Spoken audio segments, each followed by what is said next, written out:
Kukuha na naman tayo ng shots dito sa Balinsa Sayaw na Barangay Mambusaw, Ibahay, Aklan. Yung pinakasikat dito sa lugar nila.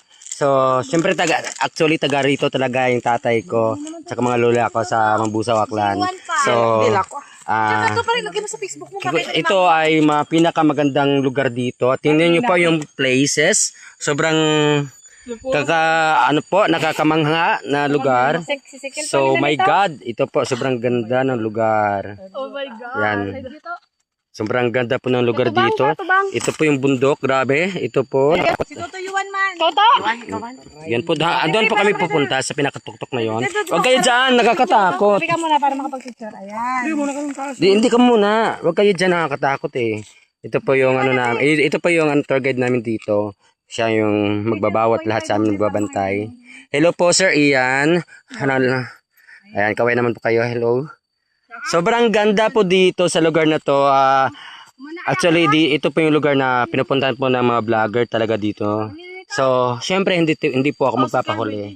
At saka kailangan may mga shots din ako dito. Kailangan nakaano po ako.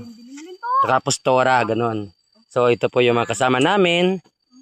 Actually, dalawa lang kami naka-shoes. Sobrang nakakapagod pero nakakamanga. Thank you so much. At least meron po akong memories dito. Kasi actually matagal po ito. Sumikat lang ng gusto ng... Kailan po sumikat ito, sir? Nasaka man dati 2018. 2018. So, Bukon pa masyadong kilala. Dahil kinsara din pandemic ra. Buksan man dayon.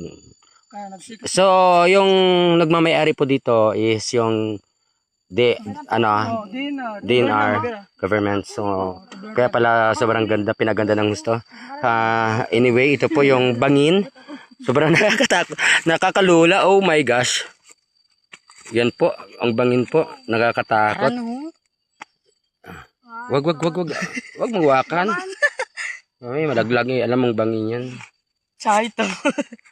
3 point. Yan po, nakakatakot. Oh my God. Para akong may matay pag tinitinginan ko. Yun po, sobrang ganda. Kala mo ibang bansa po. Okay, hanggang dito na lamang po. Kasi pupunta po kami doon. Yun po yung na yon, yung bundok na yon, tuktok na yon. Doon po kami pupunta ngayon. Kasi mas maganda po doon. Tara na. Picture mo tayo.